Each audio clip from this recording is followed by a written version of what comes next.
Homestuck isn't what it used to be. We're so far removed from its golden years that a person learning to read when it haunted convention halls and crashed Newgrounds is now a fully fledged adult. I know that because that's the age that I am. And when I talk to my friends about trying to read Homestuck, I learned that many of them, well, 2 of them, stopped reading at almost the same page, towards the end of Act 1. If Homestuck is going to take on any kind of second life as a work to be analyzed, we need to examine why people give up on it so early. Homestuck was the 4th and final story on the MS Paint Adventures website. It was an interactive webcomic, meaning its creator, Andrew Hsuuck, would draw a page setting up a scenario, and the readers would leave suggestions for the characters in the second person. It's like a choose-your-own-adventure, but since these panels were all drawn 15 years ago, it's more see the adventures someone else chose. As for the story, it covers John and his 3 friends as they get sucked into a fantasy video game world on his 13th birthday.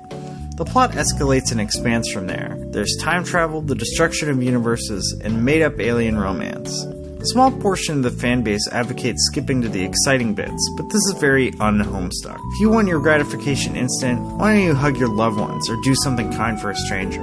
No, if you want the good parts of Homestuck, you'll have to suffer for it. Which is extra true, because this shit starts slow. There's a lot of early pages spent on references, both to obscure bits of pop culture and to previous Hsuuck works, or even hypothetical Hsuuck works. For almost every one of these, if you don't know the thing, you're just a little confused for a page. Each of these individually is fine, but when you're slightly confused over and over, it really starts to add up.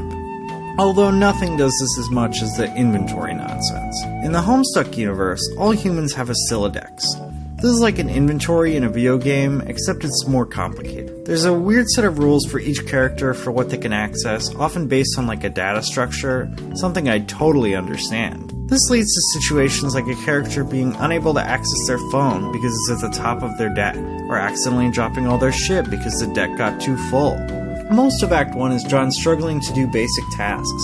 Nailing a poster to a wall or opening a package takes like 10 pages each. John acts like he's so lousy with the Sylladex because he's unfamiliar with it, but these are supposedly facts of the universe that wouldn't be new to John, so how come he doesn't get it?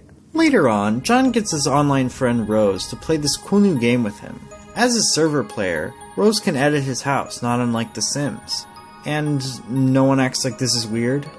Granted, Rose does struggle with the controls, especially when it comes to editing John's bathroom appliances, but the fact that she can do that isn't questioned or reacted to at all. So we have John acting unfamiliar with his inventory even though he should be, and Rose familiar with real-life Sims games even though she shouldn't be.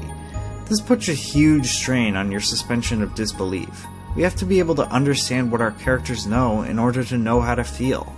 What's frustrating is that the solution feels so obvious. Have the real world be normal, and once our characters enter the game, have there be systems that they struggle with. Every story about someone getting sucked into a fantasy world does this.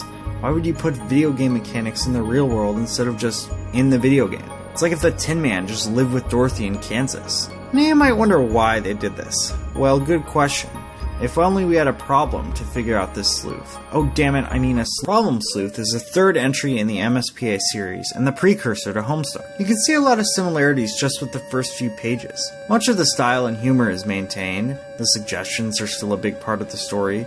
Most notably, Problem Sleuth acts like a video game. This isn't justified like it is in Homestuck. Problem Sleuth is about noir detectives, not gamers, but it still has inventories and points and walkthroughs and stuff. These are often introduced as jokes and sort of just hang around until they become part of the world. It's like that one Tumblr post, but for 1600 pages and actually really good. It escalates, but still stays absurdist till the end, so you really know what you're getting from the start.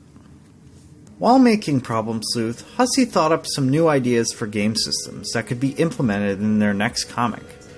According to Hsuuck, these are some of the only things planned out before page 1, and it shows. They don't feel improvised like Problem Sleuth mechanics.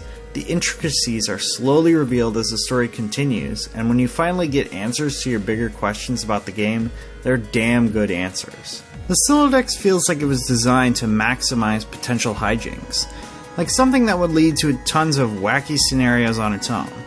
And it works, which is bad. When anybody doing anything involves a convoluted puzzle, including breaking all their shit, it starts to get stale, which is a problem if it's baked into your world. Another addition Homestuck made were the chat logs. These are the first instances of dialogue between characters in MSPA. Previously, each character was essentially mute. Now this isn't on its own a problem. Actions speak louder than words, after all. Also, these characters had their actions chosen entirely by reader commands, and they are mostly just doing what needs to happen in the story. They're about as three-dimensional as a one-dimensional thing. The addition of chat logs does provide a lot of opportunities to flesh these characters out. It's not great at first. Some of these convos are just ripped from Hussy's chats with friends, but they do help us see our heroes as people. However, John's actions, which as we just established speak louder than words, are still picked by reader commands. When John's AFK and not texting his friends, it's hard to say what he's thinking.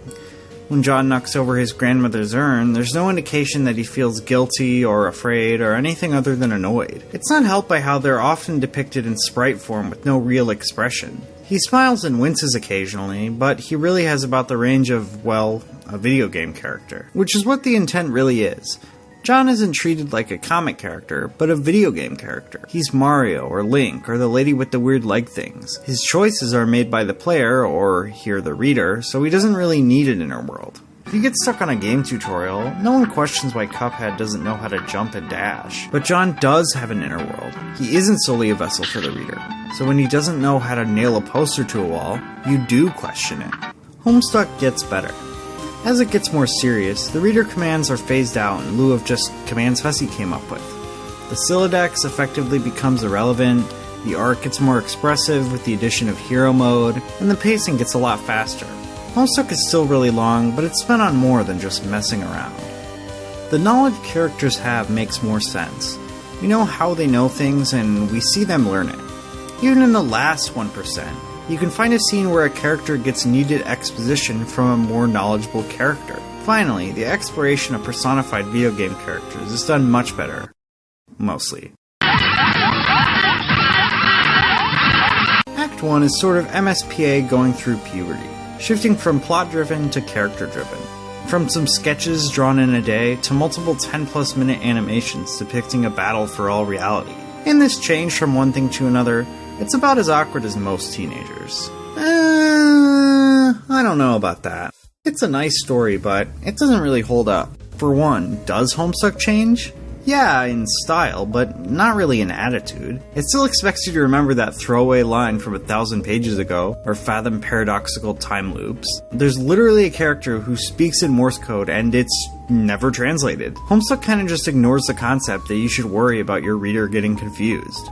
This feels like a fundamental flaw, but it still worked. Homestuck haunted convention halls and crashed Newgrounds. How incredible is that? And besides, this kind of thing is why I love Homestuck in the first place. It's so rich and complex, and I feel smart for being able to partially understand it. This might lead people to quit early, but that's what's gonna happen. It's supposed to be hard, and it won't be worth it to some people. And if Homestuck is a journey you're willing to go on, you'll probably know by the end of Act 1. In that regard, it isn't such a bad introduction. Well, thanks for watching. Hope you enjoyed. There's obviously a lot I didn't get to in this video. With Homestuck, there's always more to talk about. Such a weird thing, especially from a new person's perspective, to just like pick up and read this very out there piece of art that for some reason millions of people enjoy. If you wanted to read Homestuck, I'd suggest reading Problem Sleuth first at this point, just because it gets you used to the style without going off the rails immediately, at least not in the same way. Download the official collection, I need to be sure to say that. Basically, Homestuck.com doesn't work. So now on every Homestuck video, the person has to say, you have to download this collection, which is the real way to read Homestuck at this point. A link in the description. I'm still an amateur at this, so just like any comments and discussion would be appreciated. Thanks.